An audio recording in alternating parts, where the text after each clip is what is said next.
নারদ একটা এত বড় বিশিষ্ট পণ্ডিত ব্যক্তি, তবু আজকে মন খারাপ করে বসে আছে। মনে রাখবেন, কে পণ্ডিত? যে মন খারাপ করে না, সর্ব অবস্থাতেই যে নিজেকে ঠিক রাখতে পারে, তার নাম হচ্ছে পণ্ডিত। সব পরিস্থিতি, আরো ভালো করে শুনুন, প্রতিকূল পরিস্থিতিতেও নিজেকে মন ঠিক রাখতে পারে, তার নাম হচ্ছে পণ্ডিত।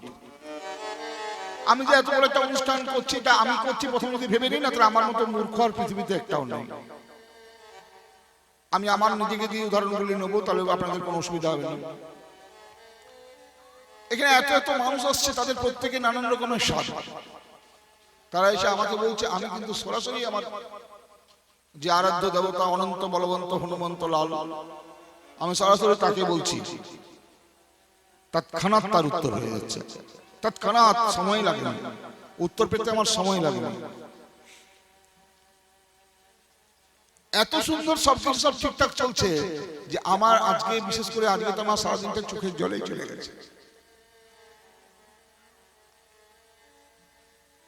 আমি যখন একান্তে ভগবানের কাছে বসি, তখন আমার চোখ জলে ভরে যায়।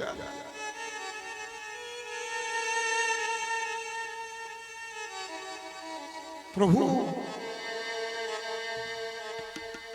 তুমি আমাকে অনেক দিচ্ছ, আমি যোগ্য নই তো।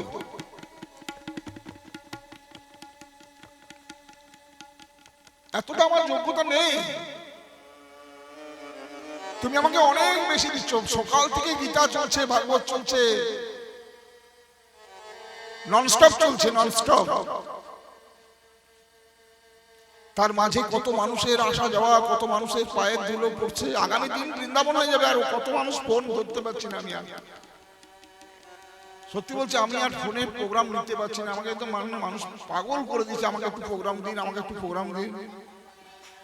আমি সময় দিতে পারছি না, এত শিল্পী সব জড়ো হয়ে গেছে। সব প্রভুর কৃপা। নারদ বলছে, নারদ মুনি চিন্তাগ্রস্ত হয়ে গেছে। নারদ বলছে, পৃথিবীকে শ্রেষ্ঠ মনে করে এখানে আমার আশা, কিন্তু কলিকালের পৃথিবী থেকে বিমর্ষ। এই কলিকাল, নারদ মুনির কথা, এখানে সত্য নেই। আচ্ছা বলি একটা কথা বলে দিই, তাহলে শুনতে ভালো লাগবে। 6টা চ্যানেলে পুরো ভারতবর্ষ জুড়ে এই অনুষ্ঠানটা প্রচার হবে। ভারতবর্ষ জুড়ে, ভারতবর্ষের বাইরেও যাবে, তাই তো, বিদেশে যাবে। তাহলে এখানে যদি আমরা একটু শৃঙ্খলা বজায় না রাখি, তাহলে এটা আমাদের সবারই ক্ষেত্রে একটা লজ্জার বিষয় হয়ে যাবে। তার জন্য আমি কিন্তু বারবার এই কথাটা বলবো না, কারণ এটা আমেরিকা সব দেখবে তো। তার জন্য এত বড় আয়োজন, কিছু ভক্ত ফলোয়ার্স আছে, তারা সব দেখবে। নিজের দায়িত্বে একটু সংযত হতে হবে। ওঠা বসা, দাঁড়ানো, কথা বলা, হাঁচা কাশি যা করতে হবে সব একটু নিজের সাবধানতা অবলম্বন করে করতে হবে। আর আপনি এখন কোথায় আছেন? আপনি এখন আছেন কিন্তু বৈকুণ্ঠ ধামে। কোথায় আছেন আপনি? ব্রজে। আর ব্রজে থাকতে গেলে কিভাবে যেতে হয়? ব্রজে থাকতে হলে বা ব্রজে বসবাস করতে গেলে কিছু নিয়ম শৃঙ্খলা নিয়ে যেতে হয়। নাহং তিষ্ঠামি বৈকুণ্ঠে যোগিনাম হৃদয়ে নচ মদ্ভক্তা যত্র গায়ন্তি তত্র তিষ্ঠামি নারদ।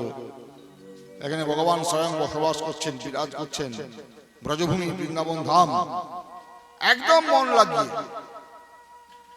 নারদ বলছে, পৃথিবীকে শ্রেষ্ঠ মনে করে এখানে আমার আশা। কলিকালের পৃথিবী থেকে দেখে, কলিকালের এই পৃথিবী, এখন বর্তমান পৃথিবী দেখে, নারদ মুনি বলেছেন, এটা আমার কথা নয়। কি নাই, কথাগুলি মেনে নিন। সত্য বলে কিছু জিনিস নাই, তপস্যা নাই, শৌচ নাই, দয়া নাই, দান নাই। আছে কি? নিজের পেট ভরানোর চেষ্টা আছে। অসত্য কথা বলবার লোক সংখ্যা বেড়ে গেছে। আলস্য আর মন্দবুদ্ধির লোক বেড়ে গেছে। পাষণ্ড মানুষের বেড়ে গেছে। আপনার নয়, কামিনী আর কাঞ্চনের মায়া মানুষকে গ্রাস করে নিয়েছে। বাড়িতে স্ত্রীলোকের রাজত্ব হচ্ছে, কন্যা বিক্রয় হচ্ছে, আর শ্যালকগণের পরামর্শদাতা হয়েছে। প্রত্যেকটা পরিবারের একটা বস্তু দাঁড়িয়েছে, সেই পরিবারটা হচ্ছে নিত্য কলহ। ঠিক না বেঠিক? নিত্য কলহ। তাই কি হবে, এই পরিণতিতে কি হবে? দেবর্ষি নারদ তার বর্ণনায় বলেছেন আশ্রমগুলি ধ্বংস হয়ে যাবে, দেবালয়গুলি ধ্বংস হয়ে যাবে, হয়ে গেছে। কতদিন আগে বলেছে কথা? পবিত্র নদী বিধর্মীরা দখল করবে, যারা সনাতন ধর্মকে মান্যতা দেয় না, অন্য ধর্মের লোক। খাবার বিক্রি হবে, বড় বড় কর্পোরেট সংস্থা, নাম বলবো না, আপনি পয়সা দিলে আপনার জন্য আলাদা ব্যবস্থা, আর পয়সা না দিলে আলাদা ব্যবস্থা। আমি প্রথমেই সিদ্ধান্ত নিয়েছি, আমি যদি একজনকে খাওয়াই আর 100 জনকে খাওয়াই, সবার জন্য এক খাবার হবে। যে আমার বাড়িতে কাজ করবে, গোবিন্দের সেবা দেবে, আর যত বড়ই মহারাজ হোক, এক খাবার খেতে হবে। তুমি খাবে খাবে, না খাবে না খাবে, 2 খাবার চলবে না। কি তাই তো চলেছে, আগামী দিনগুলি তাই চলবে। এখানে মানুষকে প্রাধান্য দেওয়া হবে, তুমি কোন লেভেলের লোক আমি দেখবো না। এখানে অন্ন বিক্রি হবে না, আর বেদ বিক্রি হবে না। নারদ মুনি বলেছে স্ত্রী লোকেরা বেশ্যাবৃত্তি দ্বারা জীবিকা নির্বাহ করবে, কলিকালে হবে এটা। গণিকা বৃত্তি, পতিতাবৃত্তির মহিলা বেড়ে যাবে, এইগুলো হবে বলে আমার মনটা খারাপ। এরকম ভাবতে ভাবতে মন খারাপ হয়ে আমি চলে এলাম যমুনার তীরে। দেখলাম একাতু তরুণী তত্র নিষণ্ণ খিন্ন মানসা। দেখলাম একটি তরুণী তার 2 জন বাচ্চা ছেলেকে নিয়ে দাঁড়িয়ে আছে, পাশে 2 জন অচেতন বৃদ্ধ পুরুষ। এই অচেতন বৃদ্ধ পুরুষ, একটি লোকের, একটি মহিলা, 2টি ছেলে, কিন্তু ছেলেগুলি নিজের বলে মনে হচ্ছে না, মনে হচ্ছে কি অচেতন বৃদ্ধ পুরুষ। বৃদ্ধে দো পতিত পার্শ্বে নিঃসন্তাব চেতনা। আমি গেলাম ব্যাপারটা কি দেখতে। যুবতীটি সবিস্তারে আমাকে বলল, উৎপন্না দ্রাপিড়ে সাহং বৃদ্ধিং কর্ণাটকে গতা কচ্চিৎ কচ্চিন মহারাষ্ট্রে গুর্জরে জীর্ণতাঙ্গতা। দেখুন, আমি যতটুকু ভাগবত কথা বলবো সংস্কৃত ব্যাখ্যা করে বলবো, গল্পের ছলে বলবো, কিন্তু সংস্কৃতটা ব্যাখ্যা করবো। ভাগবতের মূল স্বাদ কিন্তু ভাগবতের সংস্কৃতে, কারণ এটা আপনি বাড়িতে পড়তে পারবেন না, গল্পটা কাহিনীটা আপনি জেনে নিতে পারবেন, কিন্তু সংস্কৃতটাই হচ্ছে মূল। উৎপন্না দ্রাবিড়ে, দ্রাবিড় দেশে আমার উৎপন্ন হয়েছি। সহাং বৃদ্ধি কর্ণাটকা, কর্ণাটকে আমি বড় হয়েছি। কচ্চিৎ কচ্চিন মহারাষ্ট্রে, মহারাষ্ট্রে আমি সম্মানিত হয়েছি। গুর্জরে জীর্ণতাং গতা, আর গুজরাটে এসে আমি অসুস্থ হয়ে পড়েছি। তারপরে আমার বৃন্দাবনে আসা। বৃন্দাবনে সে কি হলো? বৃন্দাবনম পুনঃপ্রাপ্য নবীনেব স্বরূপণী। আমার শরীর পরিবর্তন হয়ে গেল, বাট আমার ছেলেদের কোনো চেঞ্জ হয়নি। আমার ছেলেরা যেমন ছিল সেরকম থাকলো। তাই আমি পালাবো অন্য কোথাও। নারদ সব কলিকালের বিবরণ দিলেন, যা যা তিনি দেখেছিলেন। ভক্তির প্রশ্ন নারদকে। তখন মাতা ভক্তি নারদ মুনিকে প্রশ্ন করলেন যে রাজা পরীক্ষিত তাহলে কলিকে আশ্রয় দিয়েছিলেন কেন? কলিকালের যদি এতটাই দোষ, তাহলে কলিকালকে রাজা পরীক্ষিত আশ্রয় দিয়েছিলেন কেন? মনের ভিতরে প্রশ্ন আসছে না যে কলিকাল তো যদি পরীক্ষিত আশ্রয় না দিত তাহলে তো কলিকাল আসতোই না। তাহলে রাজা পরীক্ষিত কলিকালকে আশ্রয় দিয়েছিল কেন? নারদের উত্তর, দেবর্ষি নারদ যেমন তেমন নয়, একদম দারুণ মাস্টার মশাই।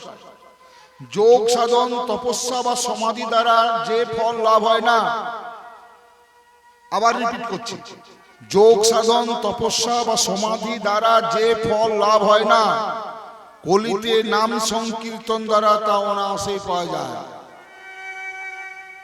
তার জন্য পরীক্ষিত মহারাজ কলিকে স্থান দিয়েছিলেন যে কলিকালের মানুষ যোগ সাধনা করতে পারবে না, পারবে না তারা। একবার পুজোর আসরে গিয়ে বসে দেখবেন, যত ফোন পুজোর সময় আসে। আপনি যতই গীতা পাঠ করুন, ভাগবত পাঠ করুন, যদি নাম কি না করেছেন, ভক্তি নারদের কথা শুনে বিস্মিত, জাত ফলং নাস্তি তপসা না যোগেন সমাধিনা তৎ ফলং লভেতে সম্যং কল কেশব কীর্তনাৎ। কি সুন্দর! অনর্পিত চরিং চিরাত করুণাবতীর্ণ কলো সমর্পিয়ম উন্নত উজ্জ্বল রসাংস ভক্তি শ্রিয়ম হরিপুরট সুন্দর দূতি কদম্ব সন্দীপিত সদা হৃদয় কন্দরে স্ফুরত বাস চিনন্দন। হে মাধব, হে মাধব, সকালবেলা উঠে একবার বলে দেবেন। কে দেখলো না দেখলো, কে কি বললো ছাড়ুন, কিছু করলেও বলবে, কিছু না করলেও বলবে। কলিকালের মানুষ তো, nobody can please everybody, nobody can please everybody, কেউ কাউকে সম্পূর্ণ আপনি যদি ভাবেন, আমি যদি ভাবি যে আমাকে সবাই ভালো বলবে, সম্ভব? আরে আমাকে নিয়ে আলোচনা হবে তখনই যখন আমি একটা কিছু হব, আপনাকে নিয়ে আলোচনা হবে তখনই যখন আপনি কিছু একটা হবেন। একজন বিশিষ্ট লোককে জিজ্ঞাসা করেছে, মহারাজ পণ্ডিত মানুষ, আপনার এই সাফল্যের পিছনে, আপনার এই যে এত বিভব বৈভব, এত সাফল্য সম্ভব কি করে? আপনাকে দর্শনের জন্য মানুষ 5 ঘন্টা করে দাঁড়িয়ে আছে লাইনে, 5 ঘন্টা করে দর্শন, আপনার কাছে দুটো হাতই আছে, দুটো পায়ে আছে, তা আপনাকে দর্শনের জন্য দাঁড়িয়ে আছে কেন? বলছে একটা সময় সবচেয়ে বেশি আমার সমালোচনা হয়েছিল, প্রতিদিন 5 কিলো করে গালি আমি খেয়েছি, 5 কিলো, আর গালি খেয়ে কি আমি গালি প্রুফ আর গুলি প্রুফ হয়ে গেছি, আমার আর কোনো কিছু লাগে না। তার জন্য আমার দেখার জন্য আজ মানুষ 5 ঘন্টা ধরে অপেক্ষা করেছে, দেখবার জন্য। শুধু 5 হতে পাবে না, 5 হয়ে প্রণাম করতে গেলে বহুক্ষণ লাইন দিতে হবে। আমার বলবার বিষয় এই, নিজের জীবনকে যদি তৈরি করতে চান তাহলে সৎ উপায় আর হরিনাম সংকীর্তন, এছাড়া কোনো উপায় নেই। কারণ এই কথা আমার কথা নয়, কলিকালে তৎফলং লভতে সম্যং, তৎফলং লভতে সম্যক, একদম যৎ ফলং নাস্তি তপস্যা, তপস্যা করলে যে ফল পাবেন না, ন যোগে ন সমাধি, না যোগ করলে যে ফল পাবেন না, তৎফলং লভতে সম্যক কলৌ কেশব কীর্তনাৎ।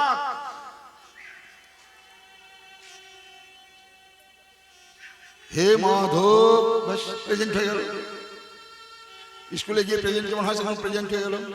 হে মাধব, হে মাধব, হে মাধব, হে মাধব,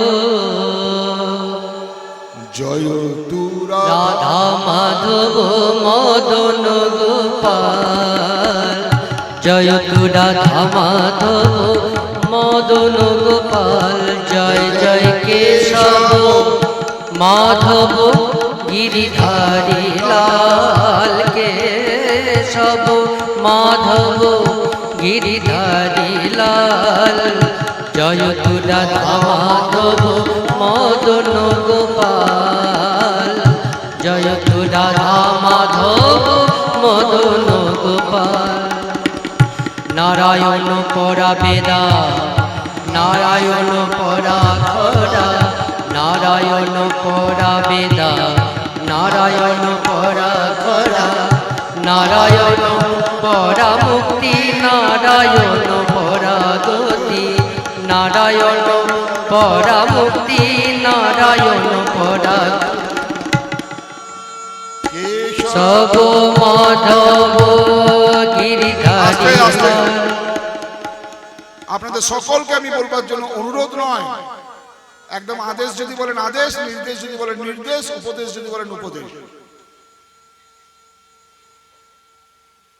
কুলে ব্রাহ্মণ, ব্রাহ্মণের কথা অমান্য করতে নেই, আর পেশায় শিক্ষকতা, তার শিক্ষকের কথা অমান্য করতে নেই। কেশব মাধব গিরিধারী লাল, জয় তু রাধা মাধব মদন গোপাল, জয় জয় কেশব মাধব গিরিধারী লাল, জয় তু রাধা মাধব মদন গোপাল। আস্তে আস্তে আমি দেখবো আজকে আমার আপনজন কে আছে, কে আমাকে ভালোবাসে, আমি পরীক্ষা করব। যে আমাকে সত্যি মন থেকে ভালোবাসে সে আজকে দ্বিধাহীন চিত্তে আমার সঙ্গে গাইবে, জয় তু রাধা মাধব মদন গোপাল, জয় তু রাধা মাধব মদন গোপাল, কেশব মাধব গিরিধারী লাল, জয় তু রাধা মাধব মদন গোপাল। হরে কৃষ্ণ কৃষ্ণ কৃষ্ণ হরে হরে, হরে রাম রাম রাম হরে। চিন্তা ছাড়ো, চিন্তা ছাড়ো, সাধুনাং দর্শনাং লোকে সর্বসিদ্ধি করং পরম শ্রীকৃষ্ণ চরণাম্ভুজং সরো। ভগবানকে স্মরণ করলে সব দুঃখ দূর হবে। দুঃখং গমিষ্যতি, সব দুঃখ দূর করবে কিসে? দুঃখং গমিষ্যতি। কলিযুগে তোমার দাসী হচ্ছে মুক্তি। ক্ষয় রোগে আক্রান্ত হয়ে গেছে, শীর্ণ হয়ে বৈকুণ্ঠে চলে গেছে, তোমার মাধ্যমে আবার এই লোকে এসে আবার চলে যায়। সহস্র জন্মের পুণ্য ফল যদি কারো মানুষের ভিতরে জড়ো হয়, তবে তার এই ভক্তিতে অনুরাগ আসে। ভক্তি বললো আমার তো দুঃখ দূর করলেন, কিন্তু এদের উদ্ধার যে হলো না, দৈববাণী হলো। ভক্তি জ্ঞান আর বৈরাগ্য, ভক্তি মাতা, জ্ঞান আর বৈরাগ্য দুটি সন্তান। ভক্তি বললো আমি তো উদ্ধার হয়ে গেলাম, কিন্তু জ্ঞান আর বৈরাগ্য যে উদ্ধার হলো না, তখন একটা দৈববাণী হয়ে গেল যে জ্ঞান আর বৈরাগ্য। আর প্রচুর আপনি জ্ঞান, দু তিনটা আপনি এমএ পাস করেছেন, আরো কত সব ডিগ্রি করেছেন। তখন বলে ভক্তি জ্ঞান বৈরাগ্যের ভিতরে ভক্তি মাতা উদ্ধার হয়ে গেছে, জ্ঞান আর বৈরাগ্য উদ্ধার হয়নি। জ্ঞান বৈরাগ্যের মুক্তির উপায় কি? বদরিকা বনে দৈববাণী হলো। কি দৈববাণী হলো? বদরিকা বন মানে বদ্রীনাথ।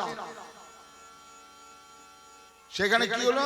সনকাদি ঋষিগণের সঙ্গে আবার দেখা হবে, এবং সেখানে এই জ্ঞান আর বৈরাগ্যকে উদ্ধার করার জন্য কি হবে? একটি সৎকর্মের যজ্ঞ করতে হবে। হরে কৃষ্ণ। সৎকর্ম মানে কি? খাওয়া দাওয়া সৎকর্ম, বস্ত্রদান সৎকর্ম। হ্যাঁ, সৎকর্ম। উদ্ধার হবে, উদ্ধার হবে। আপনি কোন মানুষকে পেট ভরে খাওয়ালেন, উদ্ধার হয়ে যাবে সে। আপনি যার বস্ত্র নাই বস্ত্র দান করলেন, উদ্ধার হয়ে যাবে সে। উদ্ধারের উপায় কি? উদ্ধারের উপায় হচ্ছে তাকে হরি কথা শোনানো। সনকাদি ঋষি বলল, মা চিন্তাং কুরু দেবর্ষে হর্ষং চিত্তে সমাবহ। জ্ঞান যজ্ঞের আয়োজন করুন। দেখবেন এখানে লেখা আছে 9 দিন ব্যাপী বিশ্ব শান্তি কল্যাণ মহা জ্ঞান যজ্ঞ। এটা জ্ঞান রূপ যজ্ঞ বলা হয়।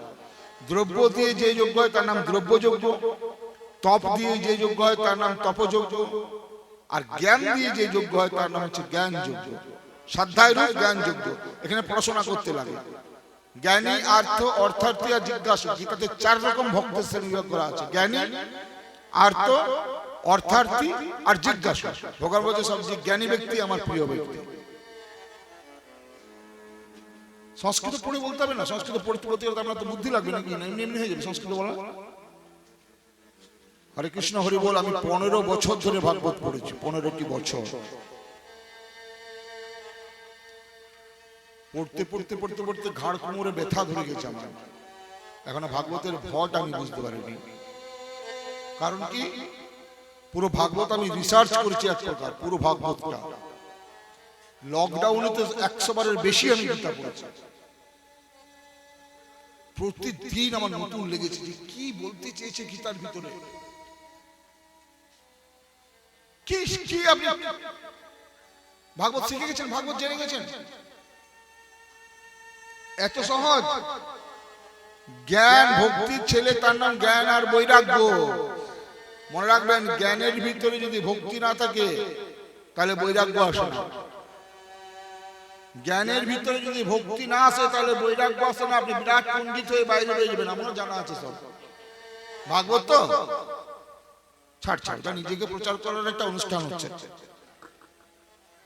ও আমি জানি, সব পড়া আছে আমার, প্রতিদিন পড়েছি আমি। আরে ওটা বিষয় নয়। প্রতিদিন যতবার পড়বেন ততবার নতুন বলে মনে হবে। এইটার নাম হচ্ছে জ্ঞান যজ্ঞ। নারদ বলল, আমি তো বেদ বেদান্ত ধ্বনি দিয়েছি, কিন্তু জ্ঞান বৈরাগ্য জাগেনি। বেদ পড়েছি, বেদান্ত পড়েছি, গীতা পাঠ করেছি। হরে কৃষ্ণ। গীতা পাঠে তো ভক্তির ছেলে জ্ঞানের মুক্তি হয়নি। বেদ পাঠের পদ্ধতি তো ভক্তির ছেলে জ্ঞান বৈরাগ্যের মুক্তি হয়নি। তাহলে ভাগবত দিয়ে হবে কেন? হে আমার বন্ধুবর্গ, আখ আর আখের রস সমান, রসগোল্লার ছানা সমান, চিনি আর চা সমান। তার জন্য গীতা মানেই কিন্তু ভাগবত নয়। ভাগবত আর গীতার ভিতরে ছোট্ট হলেও একটা পার্থক্য আছে। ভাগবত আর ভগবত, দেখবেন এটার নাম হচ্ছে শ্রীমদ ভাগবত, আর গীতায় লেখা আছে শ্রীমদ ভগবত। একটা আকারের তফাৎ আছে। ভগবত কি? ভগবত, এটা ভগবান বলেছে, তার নাম Bhagwat. Speech of God, voice of God, তার নাম হচ্ছে ভগবত। আর ভাগবত কি? ভগবানকে নিয়ে যা বলা হয়েছে তার নাম ভাগবত। আর ভগবান নিজ মুখে যেটা বলেছে তার নাম হচ্ছে ভাগবত। একটা মাঝে তফাৎ আছে। এই ভগবানকে নিয়ে বলেছেন কে? বেদব্যাস। কতগুলি শ্লোক আছে? 18,000 শ্লোক। কেন 19,000 নয়? কেন 17,999 নয়? 18,000 শ্লোকে কেন আছে? গীতাতে 18 দিন ধরে যজ্ঞ হয়েছিল। এই গীতাকে শ্রদ্ধা জানানো হয়েছে ভাগবতে। 18,000 শ্লোক। গীতাতে সৈন্যবাহিনী ছিল 11, দুর্যোধনের ছিল 11 অক্ষয়ণী, আর পাণ্ডবদের ছিল 7 অক্ষয়ণী। 11 সাথে 18, 18টি পুরাণ, সেই মান্যতা দেওয়া হয়েছে। 18 দিন ধরে যুদ্ধ, 18 অক্ষয়ণী সেনা, এইগুলিকে মান্যতা দিয়েছেন বেদব্যাস। তার জন্য 18,000 শ্লোক। কোথায় হলো অনুষ্ঠানটা? তাহলে দেখুন, সনকাদি ঋষিগণের সঙ্গে দেখা হয়েছিল কোথায়? বদ্রীনাথে। আর অনুষ্ঠানটা কোথায় হচ্ছে? প্রশ্নটা দেখুন কিরকম মিলছে না। এটা আপনারা যারা মন্দির শুনেছেন দেখেন, 3টা জায়গা অলরেডি পেয়ে গেলাম। এক হচ্ছে বৃন্দাবন, এক হচ্ছে বদ্রীনাথ। তাহলে ভক্তি, জ্ঞান আর বৈরাগ্য, ভক্তির ছেলে জ্ঞান আর বৈরাগ্য, এই ভক্তির সঙ্গে জ্ঞান আর বৈরাগ্য, এদের সঙ্গে নারদ মুনির প্রথম দেখা হয়েছিল কোথায়? বৃন্দাবনে ফার্স্ট। আবার সনকাদি ঋষিগণের সঙ্গে দেখা হয়েছে কোথায়? বদ্রীনাথ। কিন্তু ভাগবত কোথায় হয়েছে? না বৃন্দাবনে হয়েছে, না বদ্রীনাথে হয়েছে। ভাগবত হচ্ছে হরিদ্বারে। গেছেন হরিদ্বার? বাবা, মনুষ্য জীবনে একবার বৃন্দাবন ধাম আর একবার হরিদ্বার দেখে আসবেন। মাঝে মাঝে একটু টাকা পয়সা সঞ্চয় করে না একটু ধাম পরিক্রমা করবেন, নাহলে এগুলোকে মনে হবে পাগলের পাগলাম। ঠিক না বেঠিক? ধাম যদি না গেছেন তা আপনি ভাগবতের স্বাদ নিতেই পারবেন না। আপনার ওই আকচি বানুর খোসা বলে মনে হয়। হরে কৃষ্ণ, হরি বল। ঈশ্বরের আশীর্বাদে হোক আর অভিশাপে হোক, আমি একটা বছরে 4 মাস হরিদ্বারে ছিলাম। 4টি মাস। এই 4 মাস হরিদ্বারে থেকে আমি কোথাও লটারির দোকান দেখতে পাইনি। তাহলে ওখানে মানুষ লটারি কেনে না। আমি ওয়াইন শপের মদের দোকান আমি পাইনি দেখতে। তাহলে ওখানে মানুষ মদ খায় না। ওখানে আমি কোনো হত্যার জায়গা খুঁজে পাইনি। তাহলে ওখানে মানুষ খায় না? খায়, কিন্তু সব গোপনে খায়। একটা শিষ্টাচার থাকবে না, একটা মান্যতা বোধ থাকবে না। আমাদের এখানে লক্ষ্য করে দেখবেন, যেখানে চায়ের দোকান তার পাশে লটারির দোকান।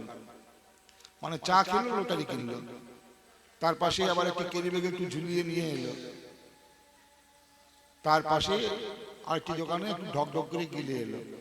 কে গিলেছে বেশি? বর্তমান কলিকালে কথা মাথায় রাখবেন, সোজা কথার কষ্ট, কথার কষ্ট নাই। বর্তমান দিনে ব্রাহ্মণ সন্তান আর শিক্ষিত লোক বেশি মদ্যপ হয়ে গেছে। ঠিক না বেঠিক? যে যত বেশি শিক্ষিত তার কালচারই হয়ে গেছে মদ গিলা। কি কালচার? মদ খেলে কি হয়, ব্রাহ্মণের মদ খেলে কি আমি বলবো একবার। ভালো বলুন মন্দ বলুন, এবার শুনে নিন কি হবে, শুনবেন পরিণতিটা কি হবে। ভাগবত ছাড়া মানুষের শরীরের কোনো পাপ দূর হবে না। চ্যালেঞ্জ 200% গ্যারান্টি, শাস্ত্র লেখা আছে। ভাগবত না শুনলে আপনার কোনো মুক্তি হবে না। বৃন্দাবনে আপনি যতই বসবাস করুন, বদ্রীনাথে আপনি যতদিন বসবাস করুন, বৃন্দাবন থেকে ভক্তি, জ্ঞান আর বৈরাগ্য গিয়েছিল ভাগবত কথা শোনার জন্য হরিদ্বারে। প্রথম ভাগবত স্থান আনন্দঘাট। আর বদ্রীনাথ থেকে বলতে এসেছিল বক্তা। তাহলে বদ্রীনাথটা কোথায়? একদম মিডিল অফ দা স্টেশন, 2 স্টেশনের মাঝে। একদিকে বদ্রীনাথ যত কিলোমিটার, আর বৃন্দাবন থেকে হরিদ্বার তত কিলোমিটার। হরিদ্বার হচ্ছে একটা মাঝের জায়গা।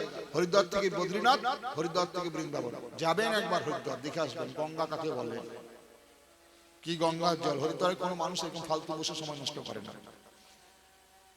পরনিন্দা, পরচর্চা, কার ছেলে হলো, কার মেয়ে হলো, কার হলো না, এইসব নিয়ে সময় নেই ওদের।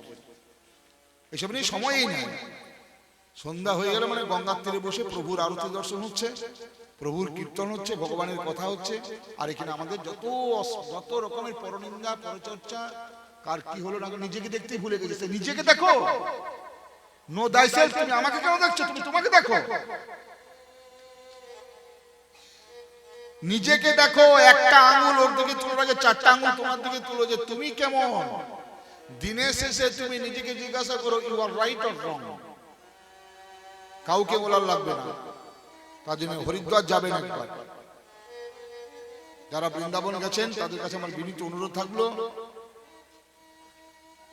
যেখানে হরিদ্বারের ভাগবত প্রথম হয়েছিল একবার দর্শন করে আসবেন। ভাগবত যেখানে হবে সেই স্থান মাহাত্ম্যের ফল, বিশেষ কোনো প্রযোজনা ছাড়াই ভাগবত কথা হবে। আর যে স্থানে ভাগবত হবে সেই স্থানটি তখন হরিদ্বার হয়ে যাবে। এখানে এসে খেয়ে এসেছে। আপনারা কারা? আপনারা একে কি নাম? না, আমি তাদেরকে এই নামে ডাকি, আমি আমার চোখে ধরাই পড়ছে না যে এখানে আমার কোনো প্রিয়জন এখানে বসে আছে। আমার চোখে কে কাট, এখন এই মুহূর্তে আমার চোখে কে কে বসে আছে জানেন? আমি একদম নাম ধরে ধরে বলে দিতে পারি কে কে বসে আছে। ওই জড় জগতের নামগুলি আমার চোখে ভাসছেই না।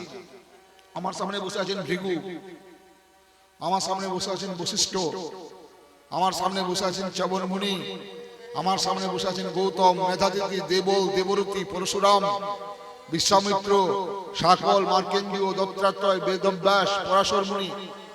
আমার সামনে বসে আছে সর্ববেদ, বেদান্ত, উপনিষদ, মন্ত্র, তন্ত্র, পুরাণ, ষড়দর্শন। আমার সামনে বসে আছে পূর্ণতি, অসব নদী, পুষ্কর, সরোবর, কুরুক্ষেত্র, সব দিক, সব অরণ্য, হিমালয়, সর্বদেবতা, গন্ধর্ব, দানব, সবাই এসেছে। আমি কিন্তু জড় জগতের কাউকে আমার কোনো মনোনীত নেই। যে আপনি বসে আছেন, আপনার জড় জগতের পরিচয়টা আমি এই মুহূর্তে ভুলেই গেছি।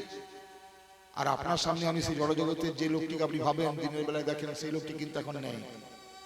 আপনার সামনে যিনি ভাগবত কথা আপনাকে শোনাচ্ছেন তিনি হচ্ছেন সুখদেব, আপনার গুরু মহারাজ। এখন সে এখান থেকে আমি যা বলবো তাই ভাগবত, এখান থেকে আমি যা বলবো সেটাই ভাগবত। নারদ আসন তৈরি করে দিল, সনকাদি ঋষিরা বলল যজ্ঞ শ্রবণ মাত্র মুক্তি করতলে স্থিতা। হরি বল, এটা শুনলেই মুক্তি করতলে স্থিতা, সদা সেব্য শ্রীমদে ভাগবতী কথা। একটু যদি শুনে গেলেন, এটা আপনার মুক্তির পথের সঞ্চয় কাণ্ডারি হয়ে গেল, সেটা ব্যাংকে জমা হয়ে গেল। বহু হাজার অশ্বমেধ যজ্ঞ, আবার মন দিয়ে শুনবেন, বহু হাজার অশ্বমেধ যজ্ঞ, শত শত বাজপেয়ী যজ্ঞ। আর এই ভাগবত শুনলেন, ওইটার থেকে 16 গুণ বেশি লাভ হলো এটাতে। বহু হাজার, এক দুটো নয়, বহু হাজার অশ্বমেধ যজ্ঞ, শত শত বাজপেয়ী যজ্ঞ, তার থেকেও বেশি লাভ হলো এই ভাগবত কথা শোনা। ভাগবত ছাড়া অনিত্য মানব দেহ তথাপি দুর্লভ, বহু জন্মে অন্তে পাওয়া ঈশ্বর প্রাপক, এই তুচ্ছ ভঙ্গুর দেহ যাবৎ রহিবে, ঈশ্বর লভিবার তরে যত্নশীল হবে। তুমি কে? তোমার মুখে হরি কথা নাই,